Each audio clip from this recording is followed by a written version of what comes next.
Hugot nga seguridad ang gipatuman sa mga otoridad sa gawa sa buhatan sa Comelec Gensan dungan sa unang adlaw sa filing of Certificate of Candidacy. Bantay sarado sa mga pulis ug kasundaluhan ang palibot sa Commission on Elections sa Gensan dungan sa unang adlaw sa filing sa Certificate of Candidacy alang sa lokal nga political post. Bag-o makasulod sa mismong venue sa filing, muagi pa og checking sa tulo kaang-ang nga security ang mga individual bag-o tugutang makasulod. Butyag ni Attorney Wilfredo J. Balizado, direktor sa Comelec 12, usa sa tumong sa pakigpulong niini sa kapulisan ang masiguro ang seguridad atol sa 8 ka adlaw nga filing sa COC.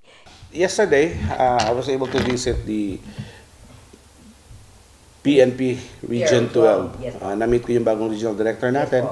And pakitalk lang actually. So, binif ko lang siya about ongoing activities ng Comelec and I asked for his assistance na sana, if ever, the PNP can provide security sa mga Comelec personnel natin or sa office natin during filing. Tumong sa hugot nga seguridad ang masigurong mahimong luwas ang mga personalidad nga moadto sa filing ug dili usab mahimong gubot ang venue sa gilaumang dagsa sa taga-suporta sa mga kandidato. Kung minsan yung mga kandidato natin will be bringing many supporters, hindi naman yan ma-accommodate lahat.